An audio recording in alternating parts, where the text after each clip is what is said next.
Let's start with the flag salute. I pledge allegiance to the flag of the United States of America and to the republic for which it stands, one nation, under God, indivisible, with liberty and justice for all. Roll call. Commissioner Purvis. Here. Commissioner Cowan. Present. Commissioner Brittenfield. Commissioner Ray. Here. Commissioner Span. Noting Commissioner Carell is absent. And do we have Commissioner Hanlon? Here. Thank you. All right. The minutes, I'd like to have a, are we continuing to do voice vote to approve the minutes? Or however we vote. Okay, let's have a motion to approve the minutes as submitted. I move that the minutes be approved. Commissioner Cowan. Okay. Second. Commissioner Hanlon. Okay. All those in favor?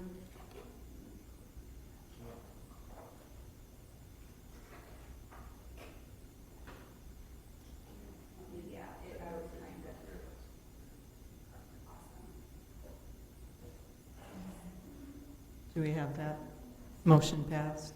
Yes, motion passed. Okay. All right.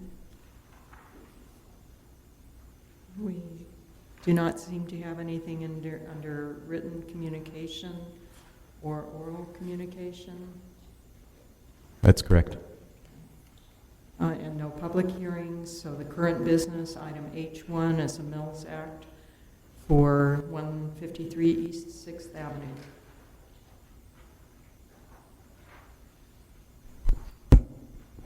Good afternoon, Commissioners. This is Paul Bingham, and we'll talk about this item. You last saw this on September 19th. At that time, it was moved by Commissioner Purvis and seconded by Commissioner Ray to continue to a future HPC meeting with direction to staff to work with the applicant, Lori Hatley, to provide additional and more complete project information. So we are back now with a more complete application, and you'll see your agenda item H1 in your packet. There's a new staff report and some new pages. I've also attached, after the photos, a copy of what you saw on September 19th, and this is the whole packet of what you saw last time. So it had a copy of the Mills Act contract, the chain of title, and other things. But I direct your attention to the new staff report, and you'll find that the Mills Act application list of improvements is larger. We took out what's been done, what's planned, what's currently going on, and just listed 11 items that Ms. Hatley will be working on. There's also a new DPR form with a much more robust set of descriptions and other features, and a whole bunch of photos. One of the things that you had trouble with in evaluating this Kemper house is that some of the items dealt with the garage, and there wasn't a picture of the garage. So there are pictures of the garage now, and even close-ups of the hardware for the door that was one of the items that we had discussed. So you've all gotten copies of this and have had an opportunity to study it and review it. Staff is recommending approval of the Mills Act.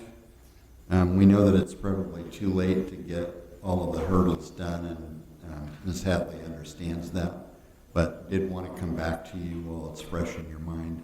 And we appreciate the extra extra effort that she's made to give us more detail. Ms. Hatley is here if you have any questions for her.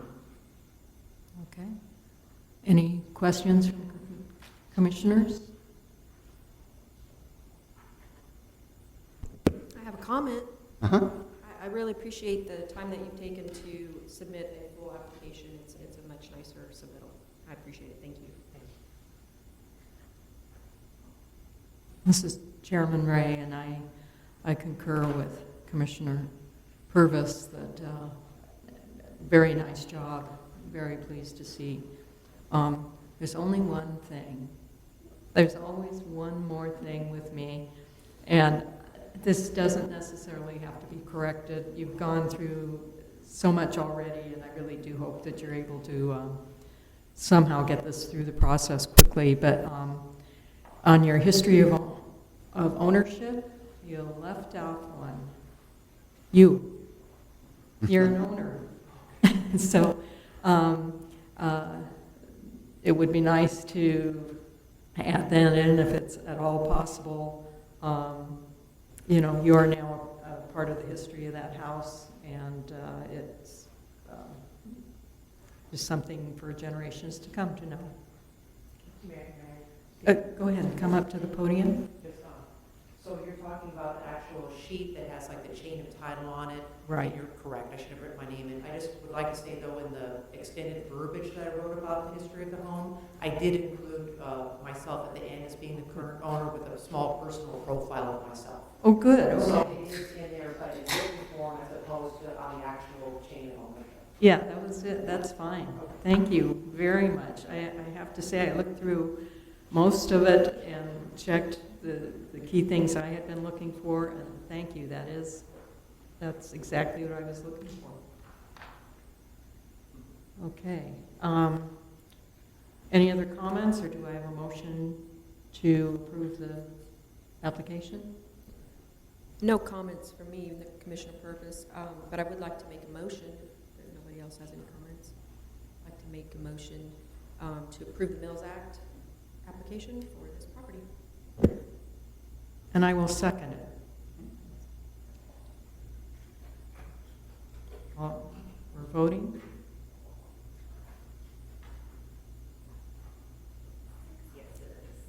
Unanimous among those present. Thank you. Okay, item H2, a discussion item, the downtown specific plan.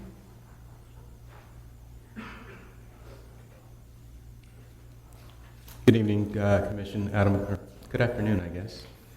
Adam Feinstone, Principal Planner. I just wanted to bring to the Commission's attention or bring an item so that the Commission can discuss concerns that have been raised over the last several months, both by various commissioners as well as just in general regarding different projects and reviews that are appropriate at the Commission level or at staff level, et cetera, within the downtown specific plan. There's a matrix at the back of the specific plan, which is also attached as the second to last page in the staff report here. And I just wanted to kind of open it up and facilitate a discussion and get some input on the information in here and see what you guys, all your thoughts on this are. So I'll open it up. I'll let the discussion kind of play. I'll be able to facilitate any questions, but I just kind of am looking for feedback from the Commission here.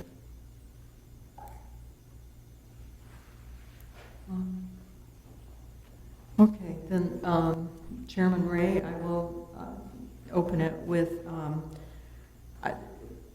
this concern arose primarily out of a lot of changes that are happening in our historic downtown area.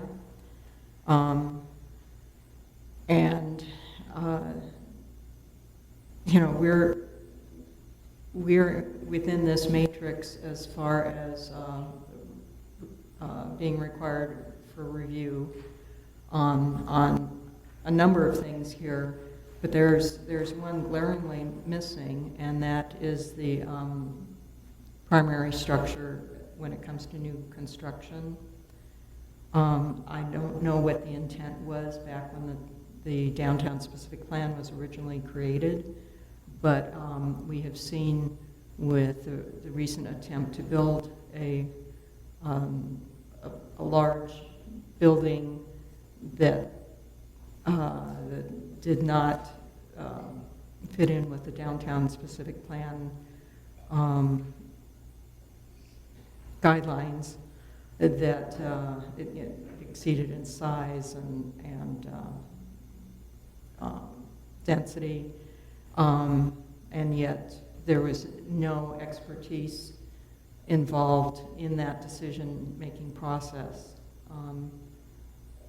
The Historic Preservation Commission in the Escondido Municipal Code, Article 40, Historical Resources, Section 337791,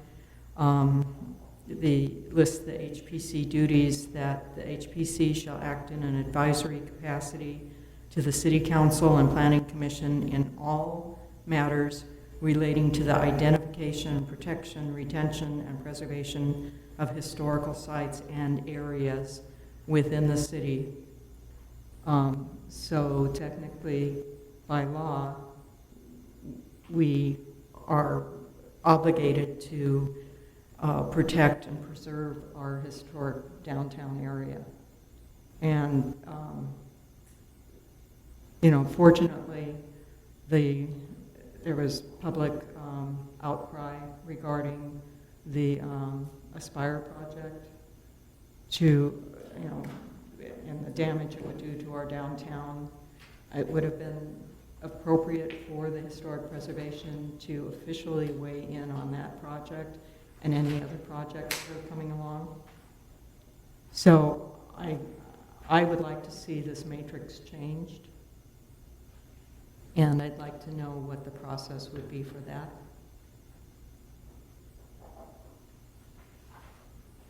I think what I'd like to do is to kind of hear all the commissioners' comments, and then I can maybe try to assemble kind of some information to respond back instead of one by one. So okay. we can move forward with that, and then I'll make some notes here. Okay, any other comments? I have comments, but I'm still putting it together in the brain. Please, others. I just have one question for you, Commissioner Stan. On this matrix, on this matrix, the only thing I'm seeing here, I think that, in my opinion, it needs to be changed, is the top one, in new construction, the primary structure. The only thing that we don't review is the first one, the primary structure is a staff review. And even if it's permitted by right, I think that even to just review it to us on anything of this size would be valuable. So in my opinion, I think the only thing that needs to be changed is the top one, and that would change. I think that would accomplish what is on the minds of most of us here.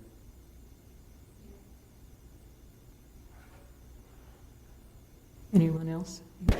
Commissioner Purvis? Commissioner Purvis, I concur with the vice chair as well as the chair. I also think that one of the things that this doesn't include is review or input on potential historic districts, and we're seeing a lot of changes that are occurring in the downtown specific plan, and back in March we were told that the downtown historic district isn't actually an official historic district, and I find that to be problematic. When we did have a historic property come forward, which was the theater, it was designated, and then the ancillary building located on the corner was also identified. It was not designated, but it was identified as a significant building and contributor to the downtown historic district. So what's happening is we're losing, we provided some input, but it wasn't as an advisory capacity, it was more of an informative capacity, and then it got pulled from us. I was very dissatisfied that we didn't have an opportunity to give an official vote, and my understanding is that what the city council has actually approved, not, might be a rumor, is actually changing.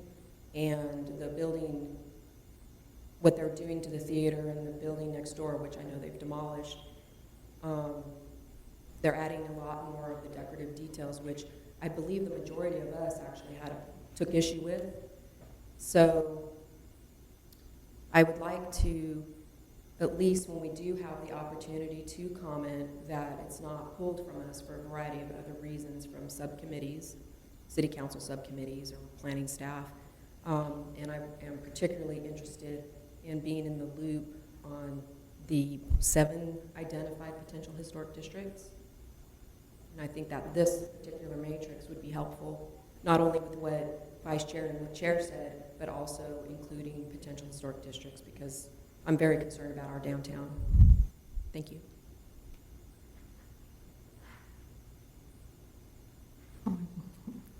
Chair Ray again.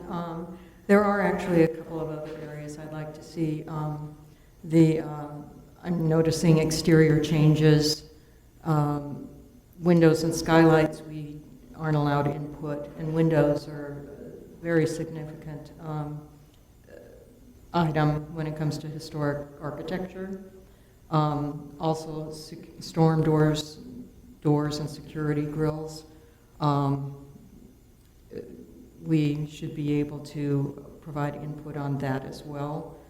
And I haven't seen, painting, exterior. There's a kind of a day glow color painted building downtown, and I kind of shake my head when I see it. And I believe it had a certificate of appropriateness, and I'm wondering how that happened. You know, if the idea here is that the commission is qualified, it's made up of people who in their application had to justify themselves. You have to be qualified. I don't believe any other commission in the city has to have specific qualifications that are needed for this body, which would indicate a level of education or experience that would be able to have the appropriate input in these areas. And when we're bypassed by lesser qualified people, then there's an issue with the downtown, you know, problems there. I understand there's the original city hall has been fully gutted on the inside, and the outside is absolutely not recognizable. Yes, it did have some modifications. It's there on Grand Avenue over the years, but we weren't even notified that this was happening. There's another restaurant going in on Grand, west of Broadway, that the entire storefront is being covered in rough barnwood kind of a look, and I don't know if that's appropriate or not. You know, I don't know who authorized that. It should have come before us. It's just, things are just kind of going crazy downtown, and I'm kind of feeling that we're losing it. We're losing that character that defines our historic downtown. Any other comments? Commissioner Cowan here.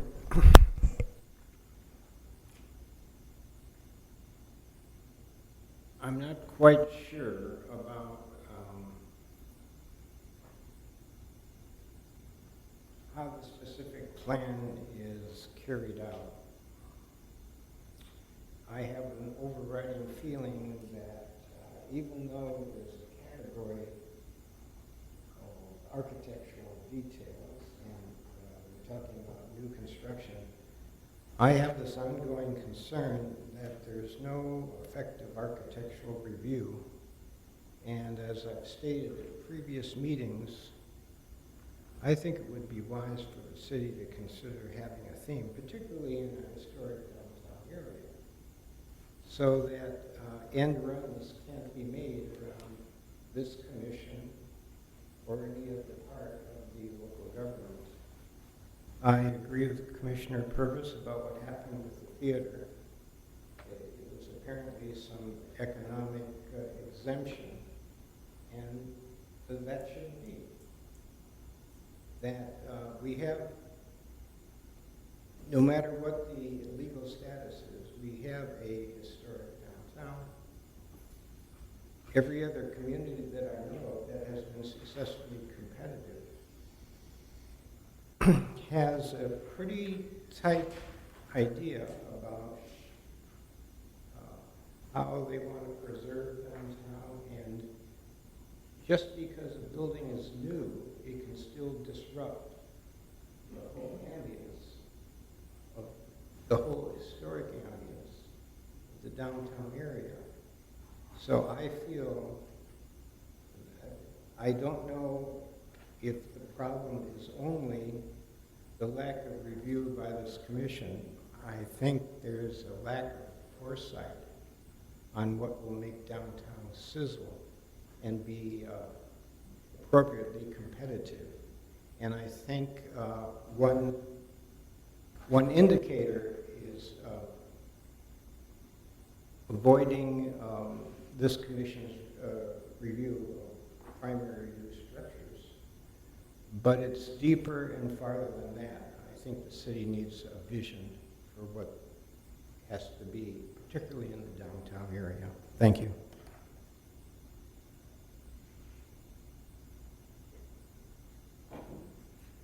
Any other comments or questions?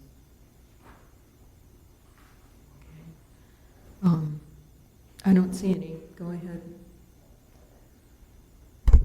Sure. So I think that the biggest thing I was hearing generally from most of the commissioners, if not all, was the lack of review for new structures in the downtown area, historic downtown district of the downtown specific plan. So the way that this was drafted, I wasn't here at the time. I don't know what the rationale behind one way or another on here is, but it does basically provide the purview for the Historic Preservation Commission to review things that are identified on the as local register properties. The city staff is charged with all the other reviews, and one of the things we look at is to verify that what is being done on a property does not necessarily or would not preclude future listing in the local register. That's something that's in Article 40, I believe.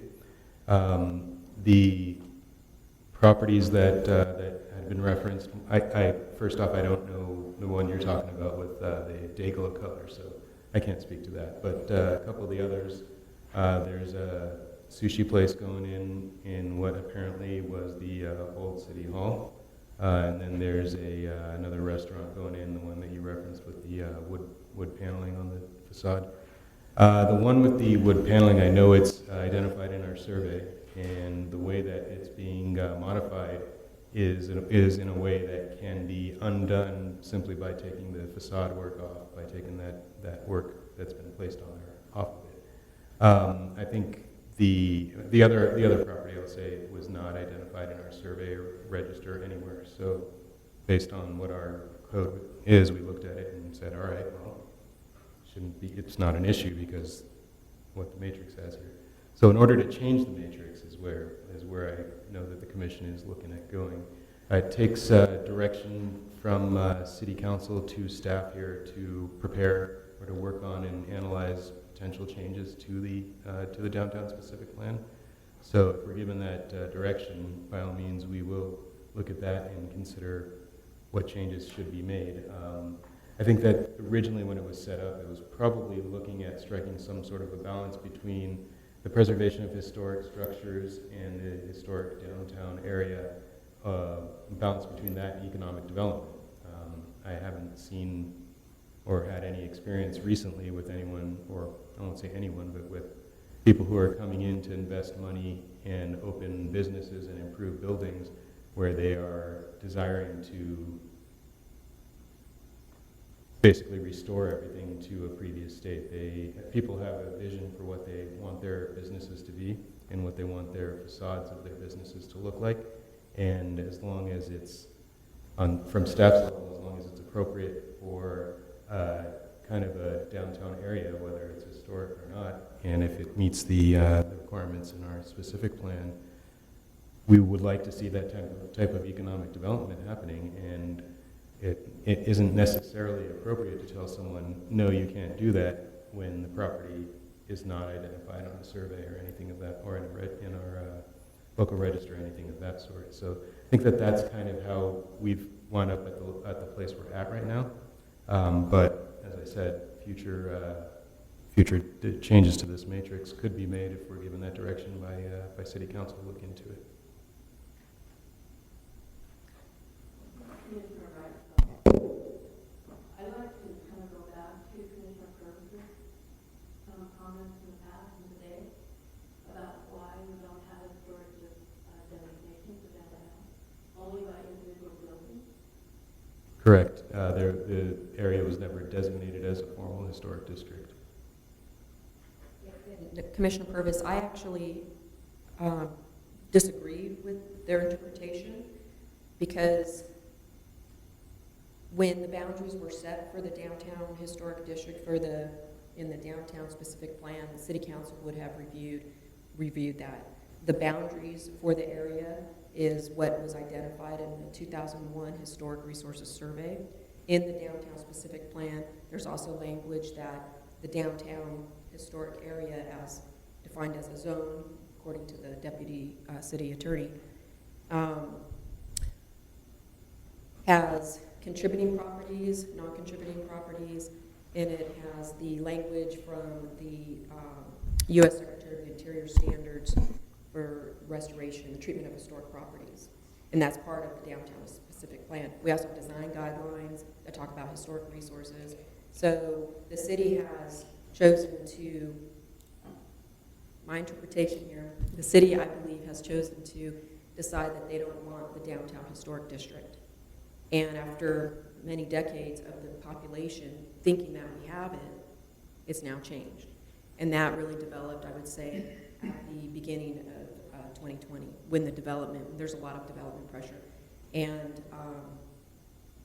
there's a problem. And I think that it's either going to be a problem with property rights owners who want to understand why 2 decades ago they couldn't make the changes that they chose, that they wanted to make, because the city could say, no, you're in a historic downtown.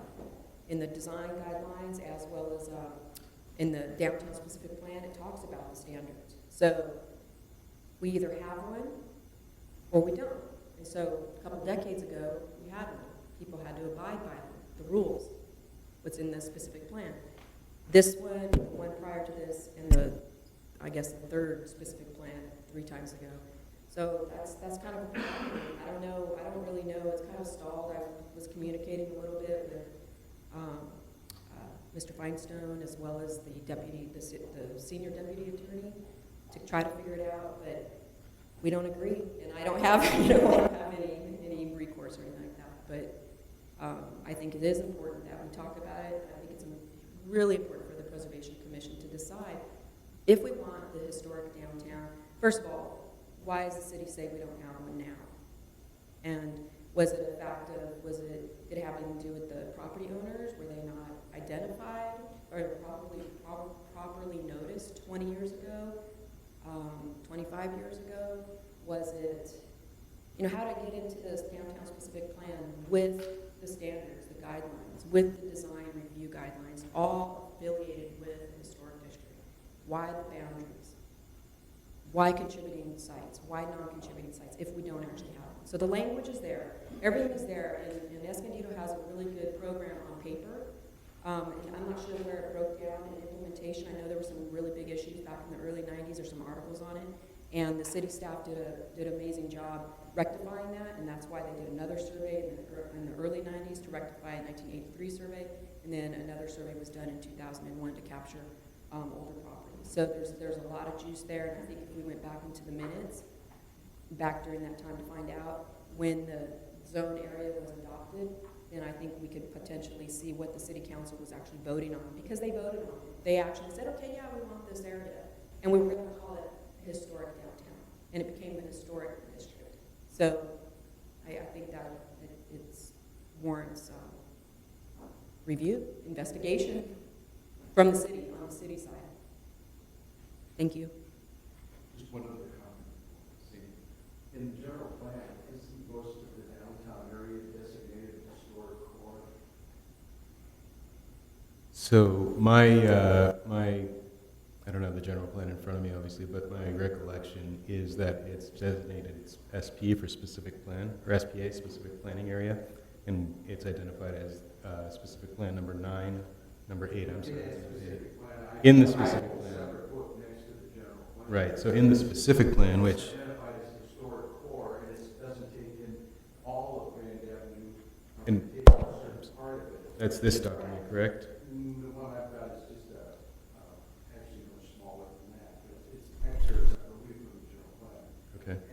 And my thinking is, if it is designated as a historic core, as far as what we do with it, that would carry as much weight, whether or not it's a full-blown historic district, just for the time being right now. I don't know how we lost the designation.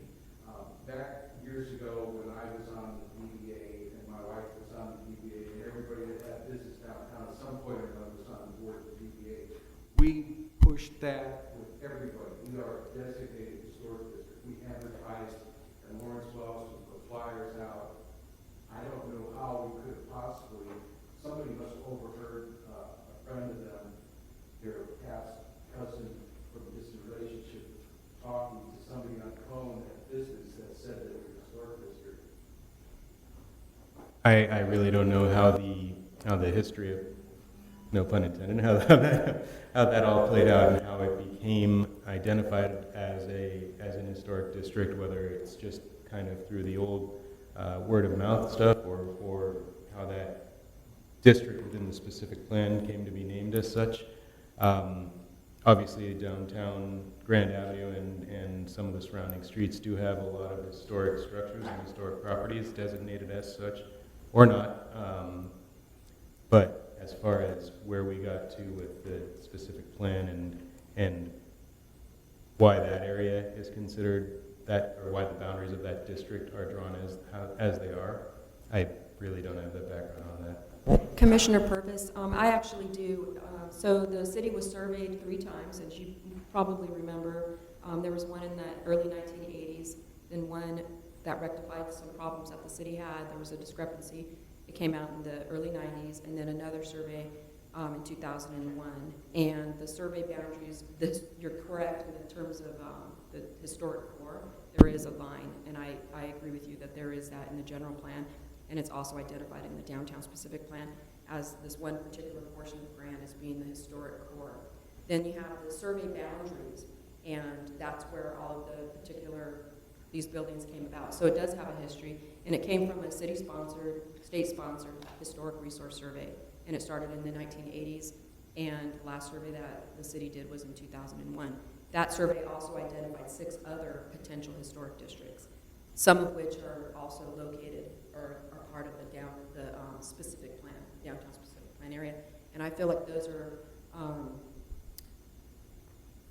they're being threatened, really. I mean, and I understand that there's a lot of development pressure. By all means, I'm all for adaptive reuse. I think it's very important. I don't necessarily have a problem with developers, the city having to, as long as we're involved as a commission as well. You know, I'm not a purist, so I know some of you are.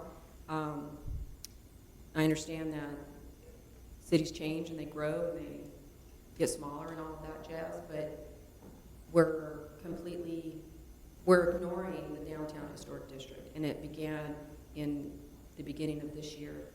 And I see it, that's from my knowledge, but I haven't been on the commission very long. I only started last May of 2019, I believe. So, May of 2018. So I don't know if we were already having problems. I just know that in September of 2018, I had requested a list of the contributing and non-contributing structures for the downtown area, because I had noticed, and I'd only come to a couple commission meetings, I had noticed that there was a lot of changes that were being made, and they weren't coming to us as a commission. And the certificates of appropriateness, you could tell that they weren't corresponding to the Secretary of Interior standards for the treatment of historic properties. And the historic district is a resource. It's made up of buildings, structures, objects, sites, and districts. And so the district itself is a resource. And the city is saying that that is not a historic district. I see it that it is, that the city council voted on it, and I would say that the majority of the city of Escondido, the community, sees the downtown area as a historic district. Pretty much like Vice Chair said, that it was promoted that way, and it continues to be promoted that way. So I really feel that we need to look at it. Maybe it needs to be reassessed. Maybe there needs to be a new survey done. We haven't had one in 18 years, so it could be helpful for preservation as well as development too. So, thank you. Commissioner Cowan, I agree with Commissioner Purvis. I'd like to add a few other things. I have a question for our chair and for staff. I'm unclear right now about the status of this commission. If I understand Principal Planner Feinstone, it sounds like the staff cannot advocate something to council. From what he said, it sounds like staff only can discharge whatever council gives staff. Now, whether or not that's true, I'm wondering about the nature of this commission. So far, our posture has been passive. We do whatever we're asked to do. I don't see that.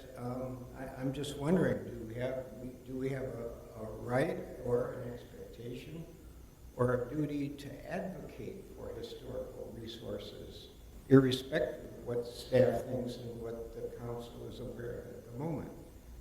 I don't know whether that's true, but I could see that this commission can serve the city better by being more of an advocate and less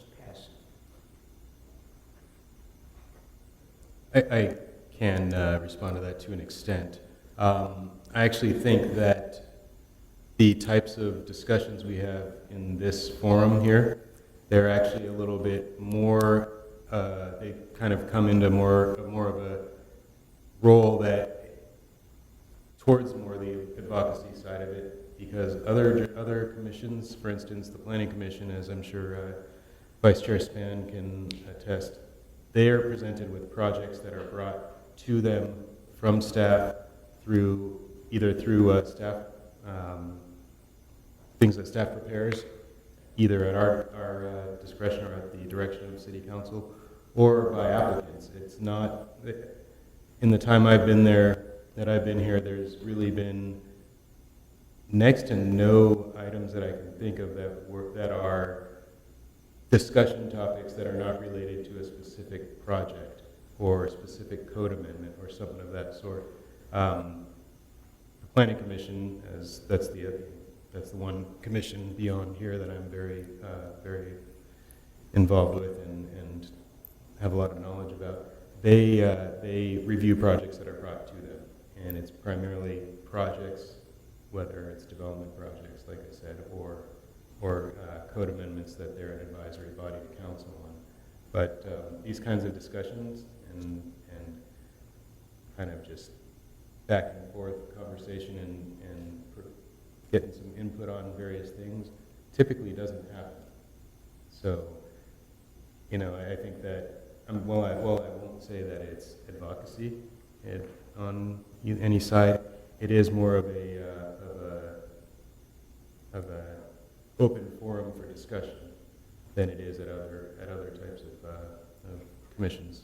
Commissioner Cowan, the type of clarification that I find helpful is whether or not we're a passive body, or is there anything that says that we can't be proactive and, for instance, pass a resolution that the city council, for instance, consider stronger architectural review in the downtown area and make that an official act of our commission.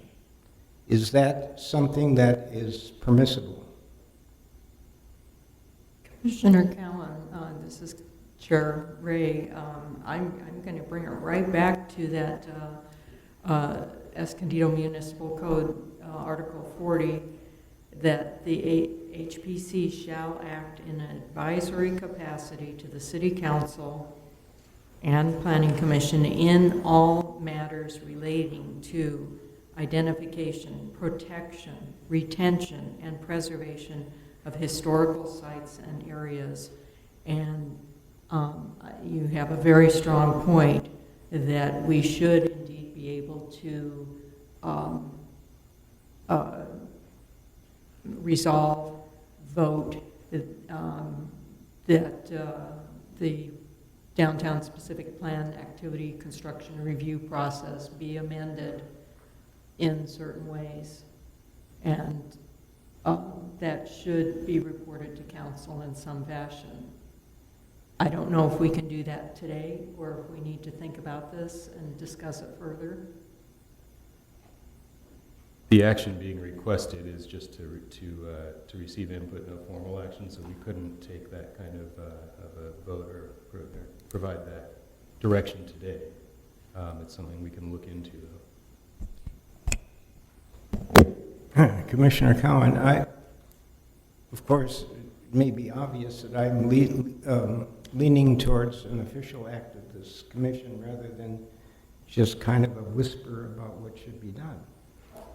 Because I don't see, based on some of the history that I'm hearing in this conversation, and based upon what the apparent legal posture is of staff, there is nobody really to advocate how anything other than what's already prescribed is protected, and how the whole downtown is looked at and seen.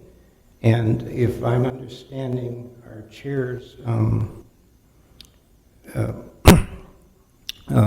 reading of our mission, we almost have a responsibility to advocate, and I think it should be an official act rather than just a whisper of advice. And if my notion is incorrect and we're slapped down because we don't have the right to do it, well, let's find that out. And I don't think we should do it today.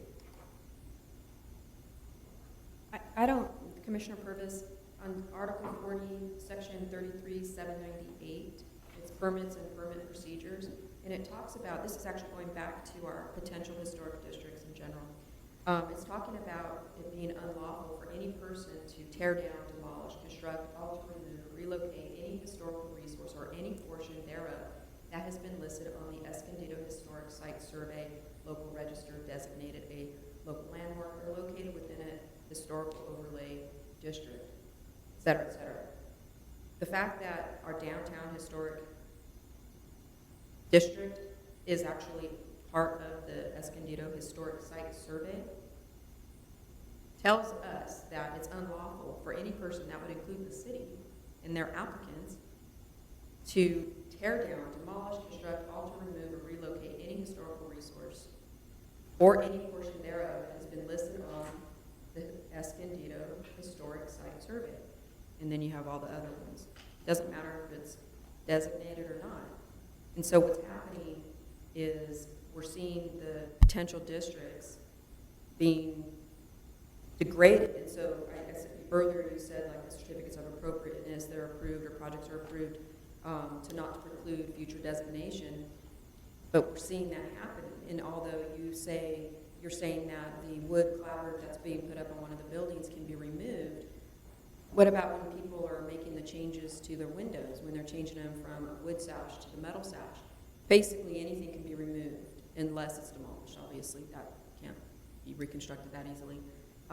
So I guess more or less it's clarification. I really believe that we have a downtown historic district, and I really believe strongly that even if we didn't, we have this particular part in our code that's saying that if it's listed on it, if it's in and part of the historic site survey, then we need to start looking at, let's see, at the bottom it says, and this is, by the way, subsection A, all repairs, alterations, constructions, restorations, or changes in use of applicable historic resources shall conform to the requirements of the state historic building code and the Secretary of the Interior standards for rehabilitation. That's just one of 4 treatments. And we're not doing that. We see that happening. We saw it with the theater. We're seeing it happen with the theater right before our eyes, where things that we did take issue with, the applicant said they were going to make those changes. They went to the city council, but they're not being changed. They weren't changed. They weren't minimized. Instead, the architect's putting them back in. At least that's what the rumor is. Architect's putting those particular decorative features back in, and they've been approved, and it's being built that way. Just address the theater in particular that you're talking about. Over many, many years, this commission has had that theater brought to us. Millions of dollars, I'm sure, was spent on plans to renovate it and do things to it. It was a disaster to everybody that owned it or had a vision for it. I think that trying to say that we should have saved that theater and minimized what's going on in that corner is really not what Escondido economic development is about. I stand behind everything you're doing there. I have not heard anything about modifications to what we saw. And if they're talking that way, nothing is done. I mean, they're far, far from doing any construction on that corner. So if that's the case, I think we should look at it then. And I think we ought to. I'm thrilled with what's going on that corner. That's what we used to call a black sheep block. Businesses could not exist on that block. It just doesn't happen. And to say that we needed to save it the way it was, you might as well board it up and it'll be like that forever. Well, I'm going to clarify. I didn't say it needed to be saved the way it was. I'm actually very much an advocate for adaptive reuse. So that's something that, please don't put words in my mouth because I did not say that. I am also not concerned about the economic development of the downtown. My role is here as the Preservation Commissioner, and my objective and my role is to identify, protect, so on and so forth, for historic resources. That particular building, the theater, I know it's a problem.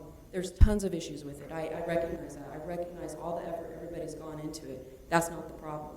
The problem is that we as a commission were dismissed from the project completely because of our comments. Your comments, you had comments about some of the decorative elements as well. I think the majority of us had problems with some of the more elaborate work that was going to happen with it. It's still going to happen because the project was taken away. We didn't even make a vote. We didn't even get to do a vote and submit our recommendations to the council. It just completely bypassed us. And it doesn't matter if it's been coming to the city for 20 years, 30 years, 50 years, that doesn't matter. The point is that today we're the Preservation Commission and we have a duty and responsibility. And that duty and responsibility was yanked from us because of the Economic Development Subcommittee. But they've done that before. They did that with Toloni's, and they've done it with other properties. I'm familiar with Toloni's, but they've done that, I know, with other properties in the area. And what's happening is we're not fulfilling. It's not to say that development can't occur. It's not to say that we can't add and do an adaptive reuse to the theater or the building next door, but it was the way it happened. And that's, I find problematic, and it's very dismissive to us as a group. We're well-educated people. We are here on this commission for a reason. Like Chair Ray said, we all have our academic backgrounds and qualifications, and we had to come before the mayor and the council to show, hey, this is why I'm qualified. So, you know, no one likes to be dismissed.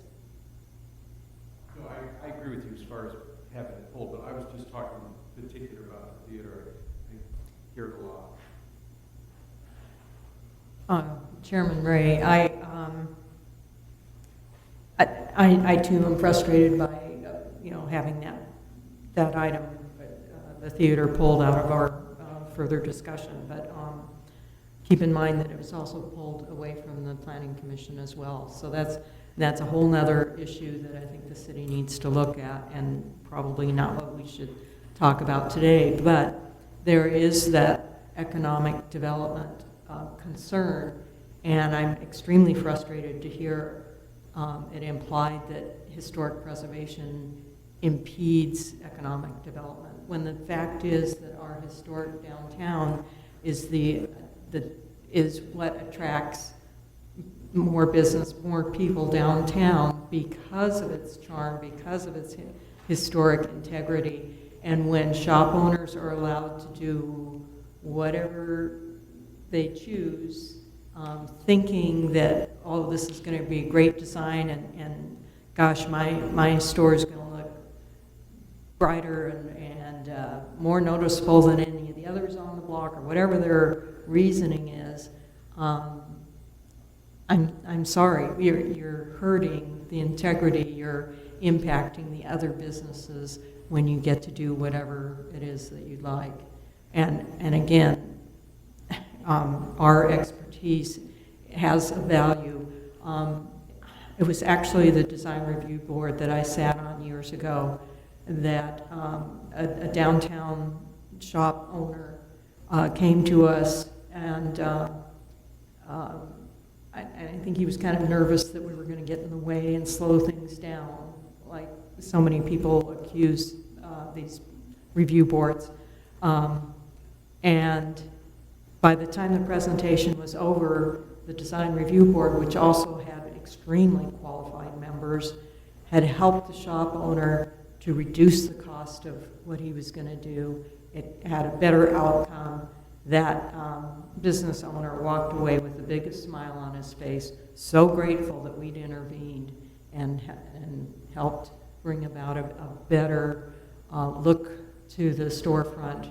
And I've always remembered that we aren't here to make things stay the way they were, to ruin business, to hold things up. We are here to assist the community and maintain that historic integrity as no one else is qualified to do. Any other comments? Oh, and if I can say, since we can't vote on this today, can we at least form a task force, a committee of up to 3 people who will look into bringing back something that we can vote on and have presented to the council? Commissioner Purvis, I have a quick clarification. So basically what we're trying to do is amend the downtown specific plan Yes. to include the HPC in, I guess, the primary structures. And exterior, I'd like to see exterior changes as well. Primary structures, exterior changes to the structure, material restoration changes, but it looks like we're there. Then, windows, I see. Windows and skylights, I think that's probably good. I do agree with that. Well, mechanical systems, actually, HPC should probably review that as well. Storm windows, doors, yeah. So basically you want to put together a task force, or could we vote today to, I guess I'm not sure what we're trying to do. We're trying to make an amendment. We want to ask the council and staff to amend the downtown specific plan to include HPC on the items that we feel that we should be on as a consensus group or majority group, and that's what we form a task force on. Can we just make a vote today that yes, we want to pursue that? Pursue a vote, or a vote to modify? I don't think we can vote to modify to amend the specific plan today. That's correct. There's not a request for any sort of action on an amendment to the specific plan. Okay. The agenda item is to have this discussion and see what comes out of it. I do have to talk with our attorney's office as far as how the process for setting up some sort of an ad hoc subcommittee would go. I don't know if that has to be a formal request on the agenda. Right now it's just to have this discussion. So this may take a few meetings till we get to a point where we can do this. At next meeting, if it works, if that's something that this is how it would work out, I can talk to them and we could potentially set up an ad hoc subcommittee that would go through and make some recommendations. Those would be provided to staff, and staff would review and see if that's something that we believe is appropriate to create a code amendment out of, or to actually draft an amendment to the specific plan from. At this point, I know that we don't have any current kind of specific plan-wide amendments that we're working on immediately, although I know that there are a couple on the table. We haven't been given formal direction to look into these, but there's a couple things that staff has been noticing, and I think over the last several months at various city council meetings and discussions on various projects, there's a couple items that have been somewhat problematic for development, but we've been addressing them on a project-by-project basis rather than on a specific plan-wide basis. The two that I'm really thinking about are open space requirements and parking requirements. Those are things that the specific plan currently has standards on that it's really difficult for any development that's going to provide the type of density that's appropriate for downtown specific plan area to hit. I think if you would look at the agenda item and council staff report for the Quince Street Senior Housing Project, went to council a month or two ago. It gave a list of projects that had come through and been reviewed and approved over the last decade, or about the last decade in the downtown area, and it really showed that it was the only projects that were able to hit their open space requirement with still providing a density that's appropriate for downtown. I think anything over 50 units per acre, no one could hit that unless they had subterranean parking. And that's just economically unfeasible at this point based on water table issues and construction costs. We found that out with the City Plaza project as that sat for years and then had water intrusion issues.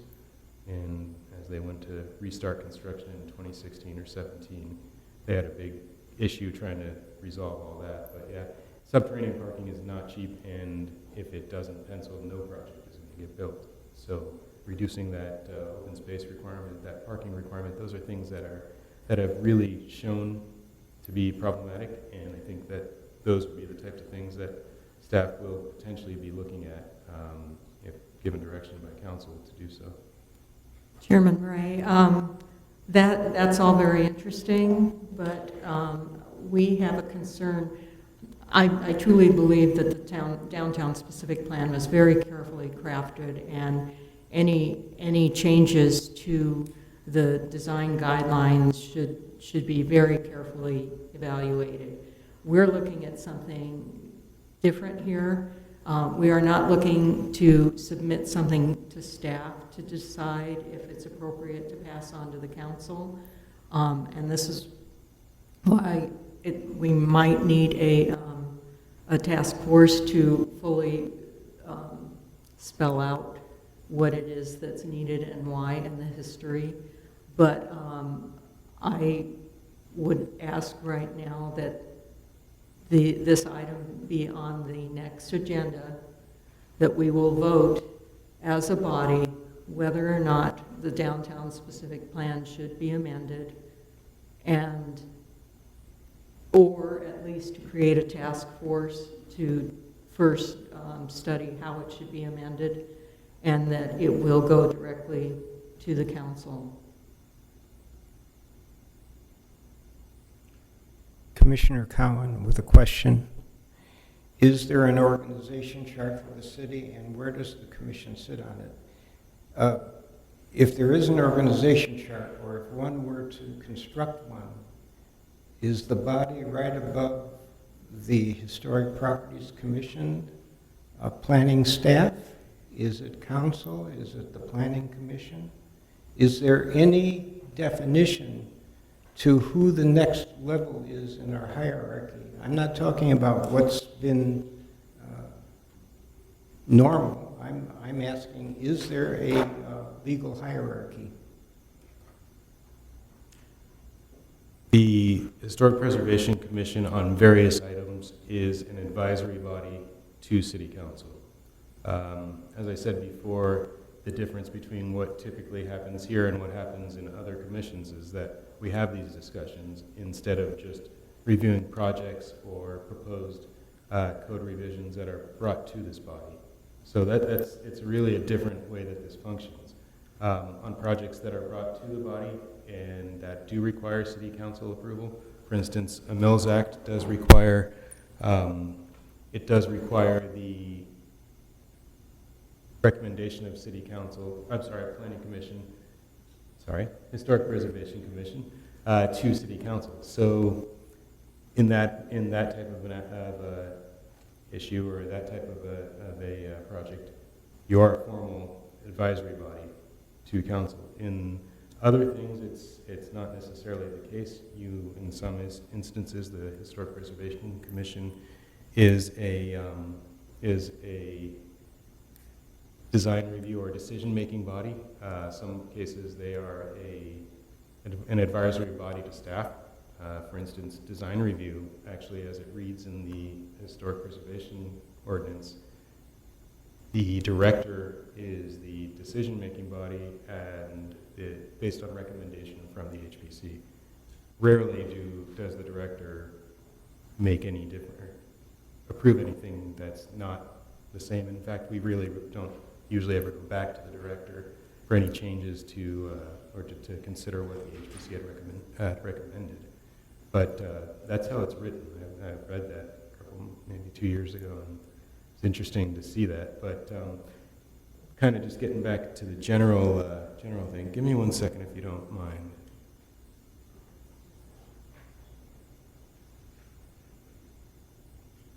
Taking a quick look at the information on our city clerk's website regarding boards and commissions. So if you just bear with me 1 moment.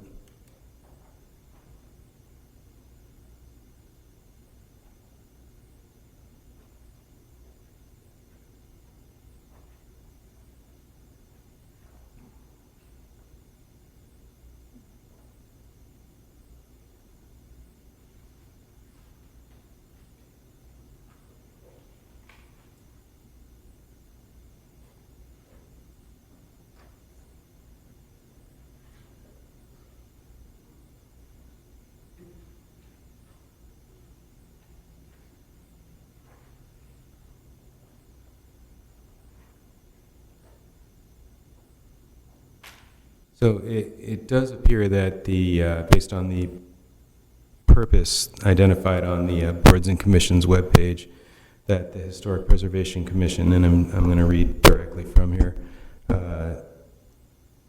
talks about areas of jurisdiction include maintaining and updating the Escondido Historic Site Survey, recommending and maintaining a program of economic and other incentives, reviewing and commenting on applications for local register or landmark designations, Mills Act contracts, major projects involving historic resources or historic districts, and for the demolition of significant historic resources, and conducting public information, educational, and interpretive programs pertaining to historic resources. So there is some information there that would lend some credence to the idea that the commission can serve as, to an extent, in an advocacy role. As far as bringing something and creating a task force or something of that sort, I have to look into this a little more and figure out what we need to do, and if it's something that can be done, or not necessarily that can be done, but how to do that. I'll be able to bring something back next meeting, and we can discuss a little further. And if it's something that can be agendized as a decision for a decision to do something of that sort, we'll put it on the agenda as such. Okay. I look forward to seeing that.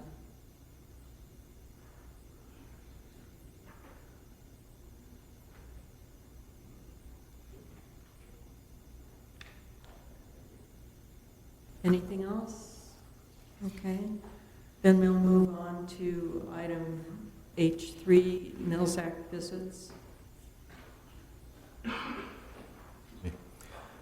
So I just wanted to give a little update on the potential resumption next fiscal, or not necessarily next fiscal year, but potentially next calendar year of conducting Mills Act visits. It would be something that that staff potentially would be able to devote some resources to, pending a potential update to the city's fee schedule. At this point, the city collects no fees for any type of historic preservation-related actions or reviews. We collect no fees for local register applications, for Mills Act applications, for design review, or certificates of appropriateness. So, based on that, the ability to direct resources to it makes it very difficult. The city's fee schedule is being in the process of being reviewed and potentially updated, or definitely updated. I don't know at what point. And we've looked at what fees potentially. Well, we've created a matrix or spreadsheet that identifies what full cost recovery for various types of applications would be, and then what we're not necessarily looking at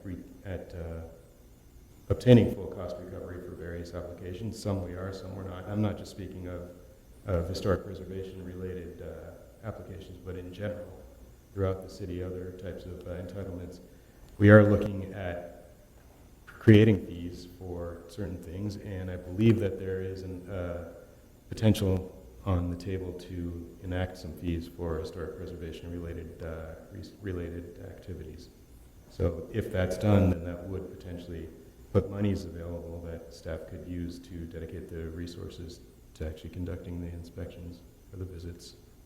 Chairman Ray, may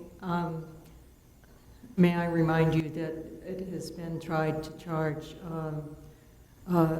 fees for certificates of appropriateness 2 other times, and both times they had to walk away from that.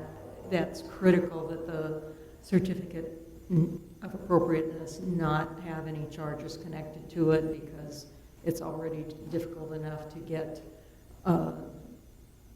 historic building owners to comply with that. As far as Mills Act applications, possibly it's time for that, and I would wonder, will those fees go into the general fund, or could they be applied to personnel who would inspect the Mills Act buildings? I don't know how the accounting works per se, but generally, if we as the planning department or planning division have a budget that is comprised of fees for, to an extent that is comprised of revenues that are fees for various types of activities or applications that we review, it is appropriate then to dedicate proportionately whatever amount of monies that are collected for those types of applications to either, well, basically to conduct those types of reviews. It's interesting with a Mills Act type of contract and the Mills Act visits is in that we do work to actually get the Mills Act visit or the Mills Act contract brought to this body and then on to council, and that is generally what the fee involved in that would be involved in that would be calculated as a full cost recovery. Like I said, I don't think we'd be going full cost, but that's what that fee is intended to cover proportionately. But to conduct the visits, I mean, at this point, we don't collect any fee for it, and let's say we collect fees that now are able to offset some of the time that we do spend on preparing applications and bringing them to this body and the council, then that frees up some of the staff resources that are related or being used for related type of activities such as visits. So potentially it could be, I guess where I'm going is we can't say, or I don't know how the budgeting works, if it's this is where that fee came into, this is exactly where that fee is used. But as far as how the city operates and what we look at, planning activities are reviewed based on, or planning work is done based on reviews and costs that are brought in to cover that kind of thing. So I think that we can potentially dedicate some time to it. I think having applications for, or having a fee for a design review or a certificate of appropriateness, I think that would help even more. So it's tough to dedicate the time to conduct the work without having fees to help offset the staff time. I realize that this is an issue between staff and city council as far as the financial aspect.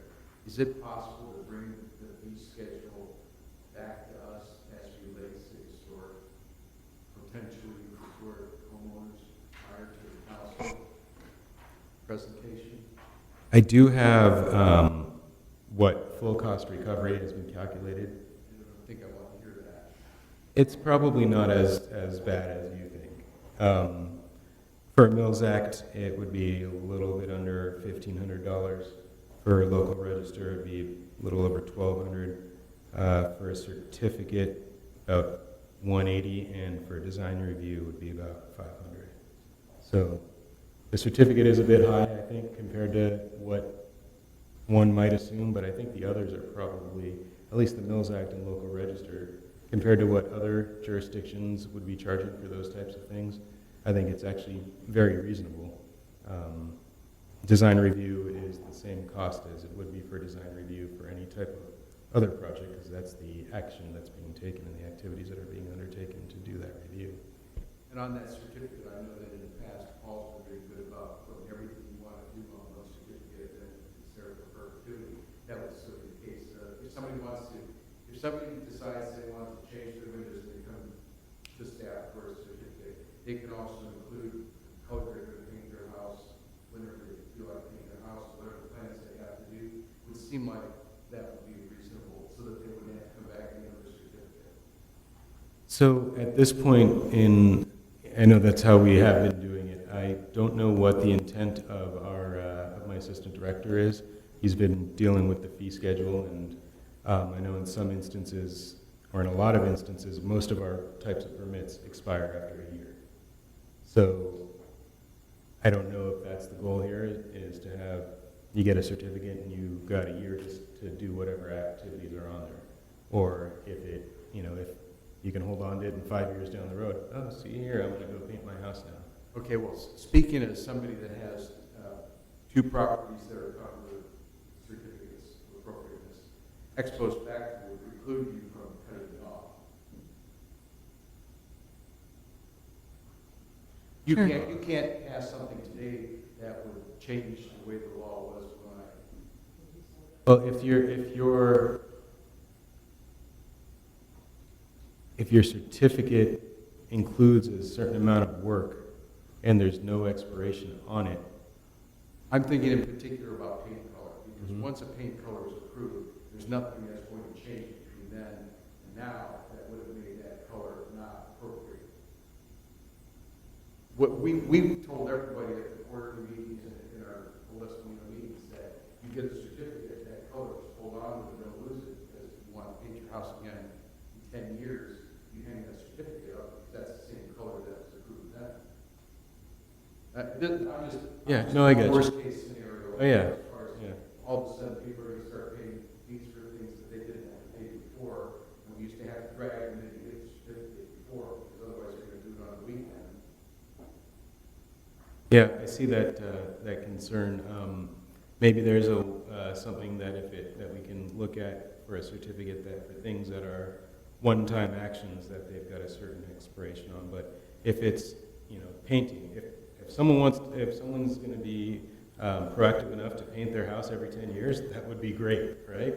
I don't know how long it is typically between someone painting their home, but 10 years I think is pretty good.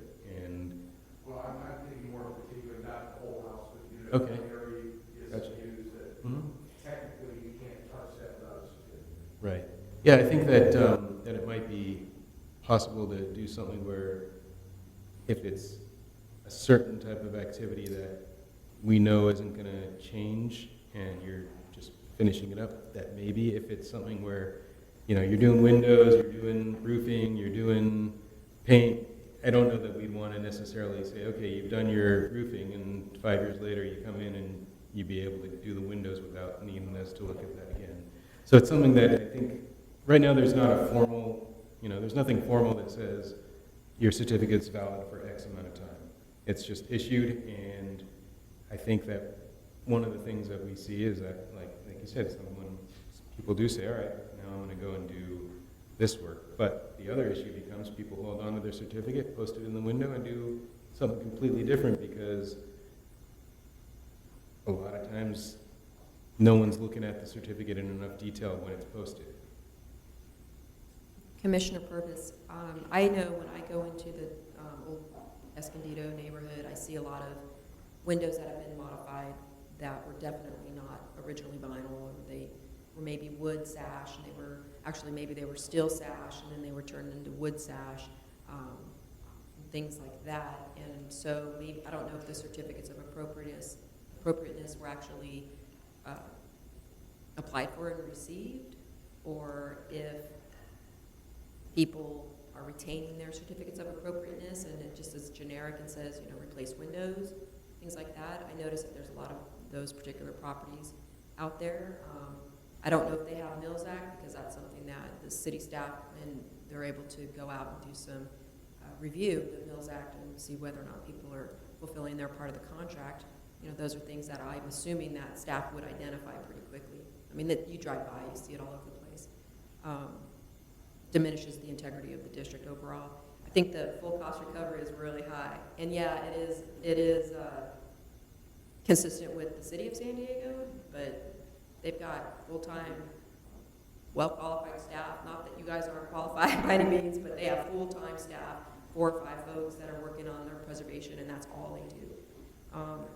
But yeah, full cost recovery is really high. I would like to see all of the proposed prices here reduced significantly, just for the sake of preservation and continuing the program in a good, healthy way. Chairman Murray, in fact, I'd like to see, I very definitely think it's appropriate for you to keep us posted regarding those fees, because I can see the historic register application, you know, when we're trying to encourage people to have their properties placed on the historic register, it's a deterrent, and we're going to lose historic properties. So I think it's definitely within our purview to be aware of those fees before it's suddenly before council, and we have very little time to respond. I would keep your eye on the city council's agendas. That's where you're going to see it. Commissioner Purvis, one more thing, I do support enacting fees. I think it's important for the Preservation Commission and the staff members to definitely get something for your efforts. And I also think that it's important to hold the applicants a little tighter to their applications. So then, you know, submitting it back to them, returning it to them if it's insufficient, and letting them do the footwork. They can be providing it on flash drives, making it digital to help in the future digitizing project. So I support fees, full cost recovery, a little high, but I definitely support fees. Chairman Ray, I do support reasonable fees, and I just I don't know how we can fulfill our duties as commissioners when we only have a week to respond to something that'll be on the city council agenda. So I hope you can look at that and reconsider. The fee schedule update is a citywide fee schedule. It's not specific to historic preservation fees. So it's something that no other board or commission is going to be presented with, unless there's someone that I'm not aware of. But yeah, it's something that's going to go directly to council without any advisory from any of the commissions. So what you're saying is when it does go to the city council, they're going to be looking at this fee schedule as a whole. So without, the only way that we would have any input would be oral communication when they're presented with that. Oral or written communication, correct.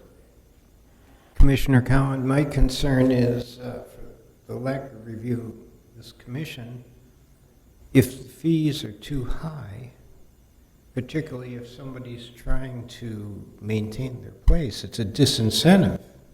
And that disincentive can affect the quality of what we're trying to preserve.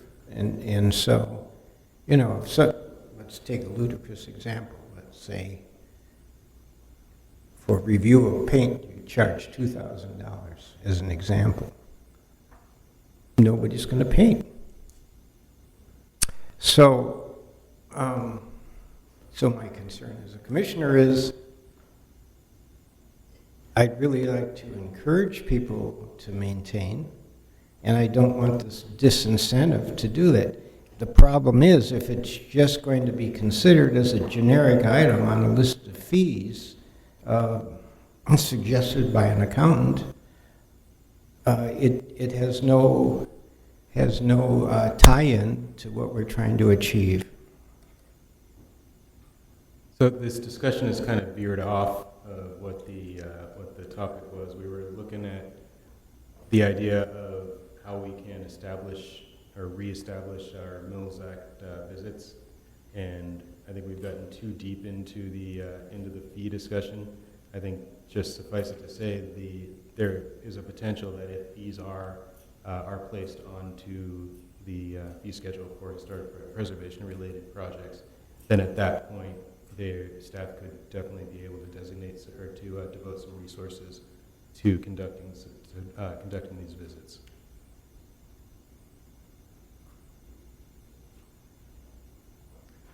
Commissioner Purvis, I think that's great. Thank you. Commissioner Ray, thank you. Any other comments? Okay, then we'll go on. Apparently no other oral communication. Now we're to item J, Commissioner comments. Do I have any comments? I don't know if you've seen, Carol, you have the new, for everybody drawings.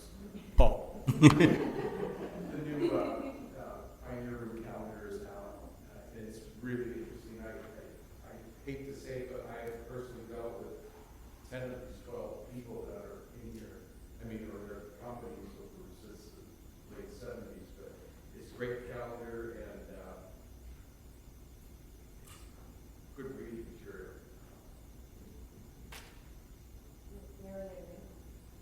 Carol Worthy.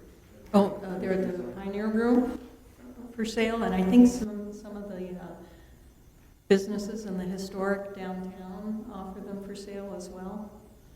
If you call the Pioneer Room, they can tell you, we used to sell them in our store, and a lot of places still sell them on Grand Avenue, but You might even be able to get them at the History Center, too, at the train depot or the office.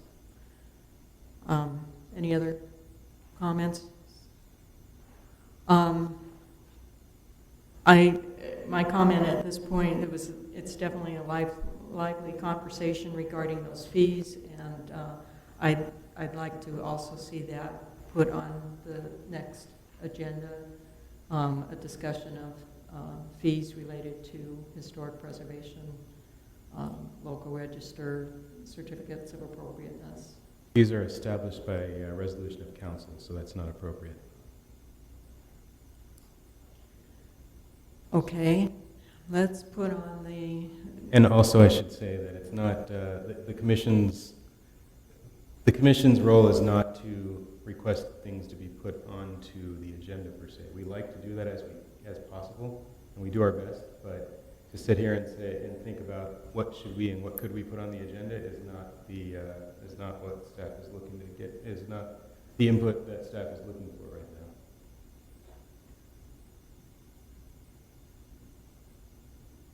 Thank you. Are there any other comments?